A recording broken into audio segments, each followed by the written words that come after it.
So you want to become smart in most of the world. You're told that it takes 12 years of school, plus 4 years of college, plus 6 years of graduate school to become smart. But what you actually become is homeless. That's not even a joke. But on the bright side, when you make a Reddit post about how you can't get a job, you can do it in perfect English if you haven't guessed by the title. Becoming smart is actually very easy. Even if you think your genetics make you dumb, if you compare yourself to every other animal, you're actually pretty overpowered when people like you and me say we want to get smarter. It means a bunch of things we want to learn, useful skills, ideally skills that make money. We want to be good at solving problems, hopefully for money. We want to get better JEDs and learn difficult subjects to make more money and also to flex on people. And lastly, we want to sound smart in conversation, just enough so people respect you but not too much. To the point where people think you're a nerd. The problem is, most advice on the internet is so vague and philosophical that even if it works, the only people who could actually follow it are Oprah and Socrates. And if you instead look for specific advice that you can actually try right now, this is what you get. Eat blueberries because they're brain food, drink black coffee, exercise, sleep more, take IQ tests, listen to classical music. These things sound good, but at some point you have to, actually learn stuff. Besides, even in the past, there have been some geniuses who have spent the whole day sitting at a desk, getting 2 to 4 hours of sleep a day. So what can you actually do to get smarter? That's not just the same 6 brain hacks from a Facebook post, copied and pasted from a wiki. How article inspired by a quote, spray painted on a New York subway wall. The main thing you need to do is read. What kind of reading? It depends. Fiction is good for learning to read faster, and it gives you a better vocabulary. Also, if you read a lot of dialogue, it makes you feel like you have friends, but most people go straight for nonfiction, which indeed is the key to being able to casually drop interesting knowledge in conversations. For example, just by reading this book, you can come off to anyone in conversation as someone who knows history. The key is to not be obnoxious about it. Crazy how we evolved from chimpanzees, right? Well, actually, evolution is nonlinear, and several human-like species inhabited Earth simultaneously, none of which could even be remotely considered as chimpanzees. While this is considered polite by the standards of a YouTube comment section in real life, saying, well, actually, before proving someone wrong will make you instantly unlikable, change the well to an easy, and now we're talking, let's redo that conversation. Crazy how we evolved from chimpanzees, right? It is crazy, right?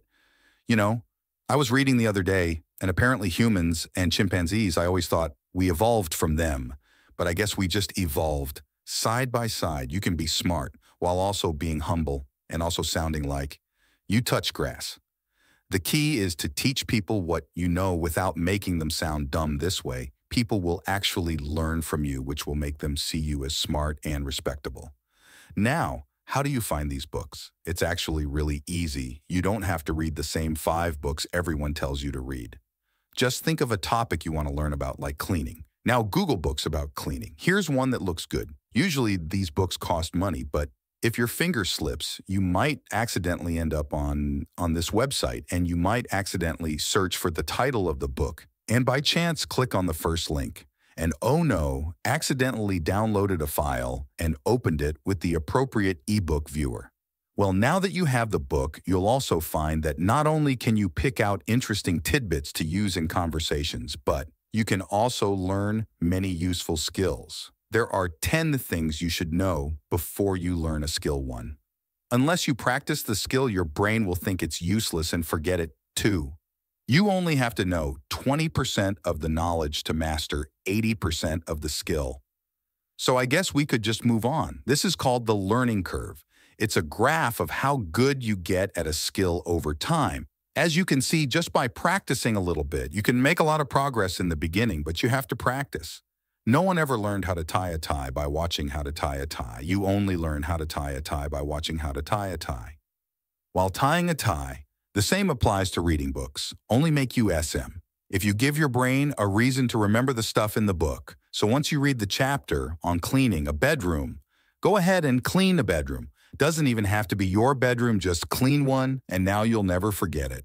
But let's just imagine That's something that you can't practice right now. Like imagine you're reading a book about cars and then you see this diagram of how to jumpstart a dead car with a good car. Ideally, you'll read about it and then go practice it, but not everyone has two cars lying around to practice on, but you can still practice it by just imagining.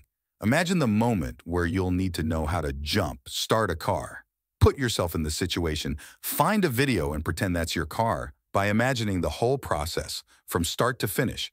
You just convinced your brain that you used all that information, and now you'll remember it. Meanwhile, the person who just looked at the diagram and tried to memorize it still won't know what to do if they ever had to jumpstart a car. This is how you get smart. Use everything you learn. And if you can imagine yourself in the moment where it'll be useful, this is basically how the entire school system works. You learn a piece of information, and because it'll be like 15 years before you actually use it, your teacher creates an imaginary situation where that information is useful. That is a test, an exam that has questions on that exact piece of information. And if you get it wrong, you fail. Or in South Korea, you get prison time. Just kidding. That's only if you cheat. This is usually enough to make your brain at least attempt to remember the information. The only problem is, once the test is over, your brain says it's not useful anymore and you forget it. Some people think repetition or space repetition or studying in intervals or mind mapping will help them get better grades and learn faster. But in reality, doing practice questions will give you the most results because they simulate the actual situation in which you'll need to use what you learned. If you don't have any practice questions, make your own and convince yourself that the stakes are high, like pretend that you're hanging off a cliff by one arm and someone's there to pull you up. But only if you can name all the parts of a human cell learning information, and making it seem useful to your brain is all you need to get smart. And this is why textbooks are the S-tier format for becoming smart as fast as possible. There's no fluff, no hand-holding, no distractions, just pure information and a bunch of practice questions. And if you can't solve them, you have to flip all the way to page XXXVVIY in the appendix to get help.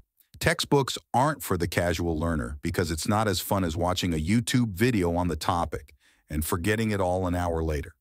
But if you're ever up to the challenge, there is a website you might accidentally end up on where you could accidentally download free textbooks on any subject you want. But before you do that, I'm collecting donations in the form of subscribes to fund the next video.